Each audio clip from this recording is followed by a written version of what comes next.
જી નમસ્કાર, હું ટીઆર જાદવ. અમારી ચેનલમાં ફરીથી એક નવા વિડીયોમાં તમારું સ્વાગત છે. મિત્રો, આ વિડીયોમાં વાત કરીશું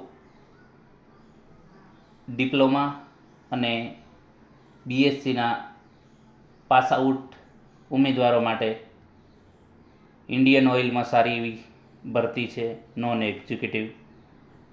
તો તેના વિશે આ વિડીયોમાં ચર્ચા કરીશું. તો અહીં તમે જોઈ શકો છો Indian oil corporation limited refinery division, જેમાં ગુજરાતના જે વડોદરા ડિવિઝનમાં તેમજ બહારના અલગ અલગ રાજ્યોમાં પણ જે વેકેન્સી છે. તો ચાલો મિત્રો શરૂઆત કરીએ.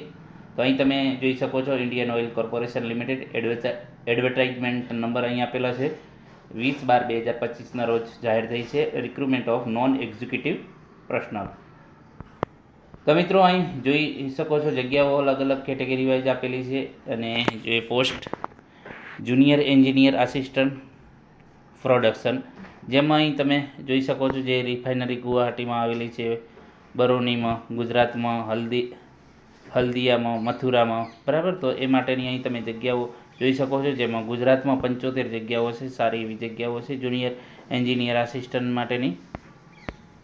એના પછી વાત કરીશું, અહીં તમે જોઈ શકો છો જુનિયર એન્જિનિયર આસિસ્ટન્ટ P&U, જેમાં ગુજરાતમાં પણ 11 જગ્યાઓ છે મિત્રો. સારી એવી વેકેન્સી છે. એના પછી જોઈ શકો છો જુનિયર એન્જિનિયર આસિસ્ટન્ટ, જેમાં ગુજરાતમાં નથી, પારાદીપ અને પાનીપતમાં છે. જુનિયર એન્જિનિયર આસિસ્ટન્ટ, જેમાં ગુજરાતમાં 1 જગ્યા છે, ઇલેક્ટ્રિકલ જુનિયર ટેકનિશિયન. એના પછી junior engineer assistant mechanical, junior technical assistant mechanical, જેમાં અહીં તમે જોઈ શકો છો ગુજરાત માટે નથી વેકેન્સી. અહીં junior engineer assistant instrumentation, junior technical assistant, જેમાં 1 જગ્યા છે ગુજરાત માટે. એના પછી જુનિયર ક્વોલિટી કંટ્રોલ એનાલિસ્ટ, જેમાં ગુજરાતમાં 4 જગ્યાઓ છે. એ પ્રમાણે junior engineering assistant fire and safety માટે જે ગુજરાતમાં 8 જગ્યાઓ છે, જે અહીં તમે જોઈ શકો છો. કેટેગરી વાઇઝ પણ અહીં આપેલી છે. એના પછી વાત કરીશું જુનિયર એન્જિનિયર આસિસ્ટન્ટ, એમાં જે એજ્યુકેશન ક્વોલિફિકેશનની વાત કરીશું તો 3 વર્ષનો ડિપ્લોમા કેમિકલ ટેકનોલોજી, જે fertilizer, petrochemical engineering, petrochemical technology, refinery and petrochemical engineering, અથવા તો બીએસસી કરેલું છે તો એ પણ મેથેમેટિક્સ, ફિઝિક્સ, કેમિસ્ટ્રી અથવા તો ઇન્ડસ્ટ્રીયલ કેમિસ્ટ્રીમાં કરેલું તો એ પણ આમાં ભરી શકશે. જેમાં ક્રાઇટેરિયા આપેલો છે. જનરલ માટે 50% તમારું શૈક્ષણિક લાયકાતના હોવા જોઈએ. SC/ST માટે 45% છે. જનરલ અને EWSમાં, બરાબર. જનરલ અને EWS, OBC અને SC/ST માટે 45%. એના પછી વાત કરીશું જે જુનિયર એન્જિનિયર આસિસ્ટન્ટ, જેમાં 3 વર્ષનો diploma mechanical production engineer, diploma in electrical અને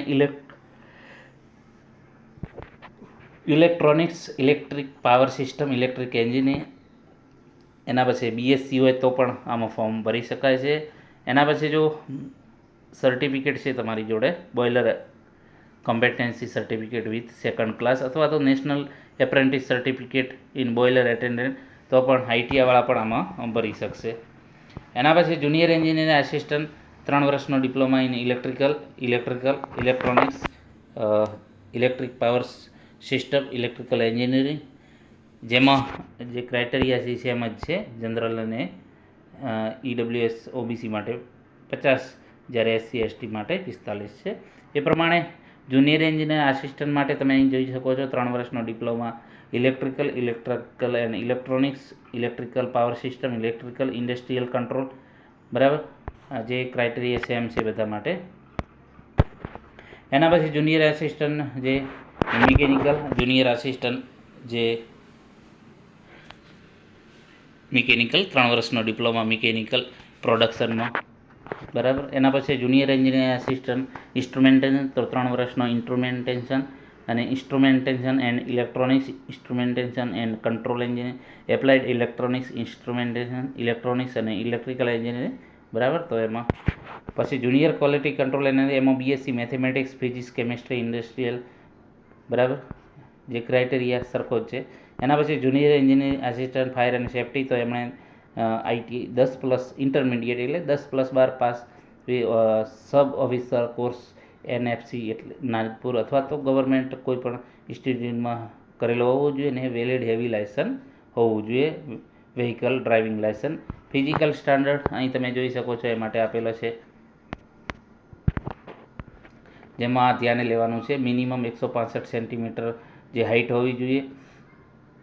એના પછી ચેસ્ટ 81 સેન્ટીમીટર હોવી જોઈએ, વેઇટ 50 કિલો હોવું જોઈએ. મેડિકલ સ્ટાન્ડર્ડ તમે અહીં જોઈ શકો છો, vision better eye 6/6 without aid, બરાબર.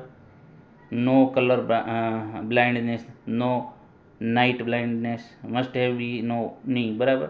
મતલબ કે આ જે છે તમારે કલર બ્લાઇન્ડિંગ ના હોવું જોઈએ, પછી નાઇટ બ્લાઇન્ડિંગ રતાજણાપણું ના હોવું જોઈએ, બરાબર. તો એ લોકો માન્ય નથી.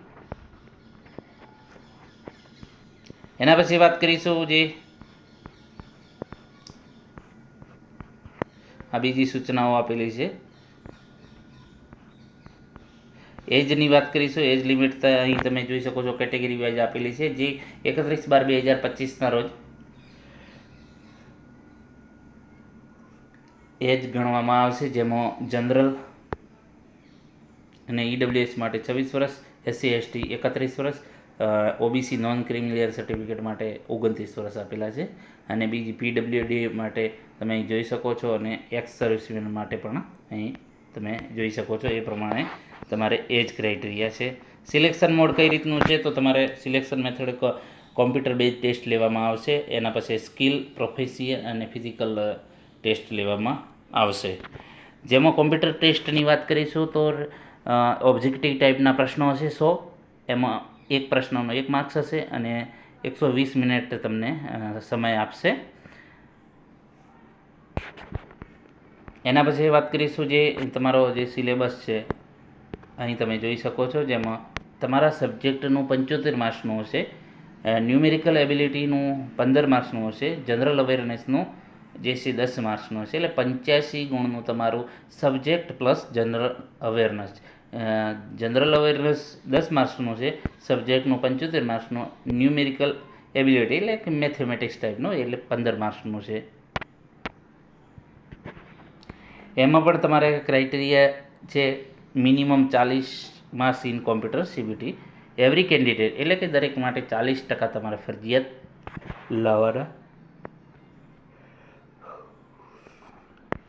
જેને રિલેક્શન છે મિનિમમ ક્વોલિફાય માર્ક્સ 5% ઓછા, બરાબર. એના પછી વાત કરીશું પગાર, બરાબર. તો ડિસાઇડ બેઝિક પે જે પ્રમાણે નક્કી કરેલો છે, ઇન્ડસ્ટ્રીયલ પેટર્ન DA, અને બીજું allowance benefit include HRA, housing, જે એકોમોડેશન તમને રહેવા માટે પણ તમને મળશે, મેડિકલ ફેસિલિટી મળશે, પછી પ્રોડક્ટિવિટી ઇન્સેન્ટિવ તમને મળશે, પરફોર્મન્સ લિંકેજ જે છે તમને એ મળશે. એ પ્રમાણે અહીં તમે જોઈ શકો છો, એ પ્રમાણે ઘણા એવા ફાયદાઓ છે. પગાર પણ સારો હશે. Pre employment medical test, medical fitness, તો તમારે મેડિકલ ફિટનેસ પણ આપવું પડશે. જે candidate are advised to ensure that are medically fit, એટલે કે તમારે મેડિકલ ફિટ રહેવું, જે છે મેડિકલ સર્ટિફિકેટ અથવા તો તમારા મેડિકલ ચેકઅપ પણ થશે, મેડિકલ એક્ઝામ પણ તમારી થશે. અને એના વિશે વધારે માહિતી જે છે આ વેબસાઇટ આપેલી છે, તે એના પર તમે જોઈ શકશો વધુ માહિતી. વુમન માટે, મહિલાઓ માટે પણ તમે અહીં જોઈ શકો છો, આ જે 3 પોસ્ટો છે, બરાબર. તો મહિલાઓ માટે જે છે junior engineer assistant electrical, junior engineer assistant mechanical, junior engineer assistant instrumentation, તો એ માટે એપ્લાય કરી શકે છે. બીજી સૂચનાઓ આપેલી છે જે તમે જોઈ શકો છો. એપ્લાય કઈ રીતે કરવાનું છે, તો candidate require complete the online application, તમારે ઓનલાઈન એપ્લિકેશન કરવાનું છે. નોન રિફંડેબલ એપ્લિકેશન ફી, તમારે ફી ભરવાની છે, એ તમને નોન રિફંડ એટલે પાછા મળશે નહીં. જે IOCLની વેબસાઇટ છે તેના પર તમારે જવાનું છે, જેમાં 20/12/2025થી ચાલુ થઈ ગયું છે, અને 9/1/2026 સુધી તમે ફોર્મ ભરી શકશો, બરાબર. અહીં ઇમ્પોર્ટન્ટ પોઈન્ટ ટુ બી નોટેડ બિફોર રજિસ્ટ્રેશન. તમારે રજિસ્ટ્રેશન ઓનલાઈન કરાવીને પછી તમારે આ જે છે ડોક્યુમેન્ટ છે એ તમારે સ્કેન કરવાનું છે.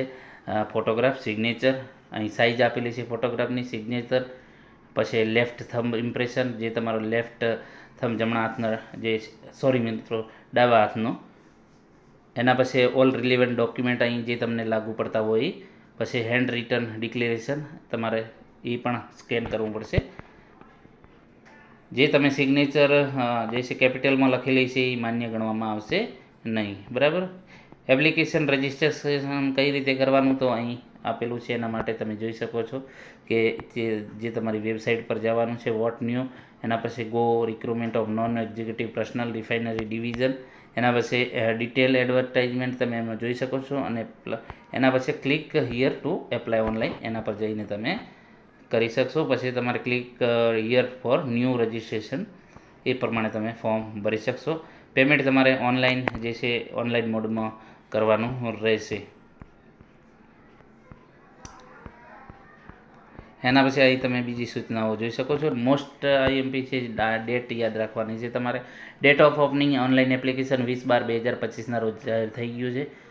લાસ્ટ ડેટ છે એ 9/1/2026. પછી tentative schedule for issuance of call letter સીબીટીના કોલ લેટર 7 ડે પહેલાં તમને મળી જશે, જ્યારે પરીક્ષા હશે એના 7 દિવસ પહેલાં. અને tentative month of computer base CBT ક્યારે હશે તો લાસ્ટ વીક ઓફ જાન્યુઆરી, એટલે કે પરીક્ષા પણ નજીકમાં જ છે, જાન્યુઆરીના લાસ્ટ વીકમાં તમારી પરીક્ષા હશે. Link likely schedule for publication of computer જે બેઝ ટેસ્ટ રિઝલ્ટ ક્યારે આવશે તો 2 વીકમાં આવી જશે. તો આ મિત્રો ખાસ ધ્યાન રાખજો, આ જે છે ડેટ આપેલી છે એ, અને જે પરીક્ષા તારીખ એ પણ જાહેર કરી દીધી છે અંદાજિત. તો આ રીતનું છે મિત્રો, જે છે બીએસસી, આઈટીઆઈ અને ડિપ્લોમાવાળા મિત્રો માટે આ સારી એવી વેકેન્સી, એ પણ ગુજરાતમાં. તો મિત્રો જે છે ભરી લેજો, આમાં ભૂલ કરતા નહીં, અને જે છે તમારું બહેતર ભવિષ્ય બનાવી શકશો. ઇન્ડિયન ઓઇલ એક સારું એવું પ્લેટફોર્મ છે જ્યાં તમને કેન્દ્ર સરકારની નોકરી મળી શકે. અહીં મિત્રો સેન્ટર આપેલા છે, જે લિસ્ટ ઓફ ટેન્ટેટિવ સિટીઝ. તો અહીં આપણે ગુજરાતમાં વાત કરીશું તો અમદાવાદ છે, મહેસાણા છે, વડોદરા છે. બરાબર. તો અહીં જે જગ્યાએ પરીક્ષા યોજાશે, બીજા પણ આપેલા છે. મિત્રો જો વિડીયો પસંદ આવે તો લાઇક, શેર અને મિત્રો ચેનલને સબસ્ક્રાઈબ કરવાનું ન ભૂલતા. Thank you for watching this video.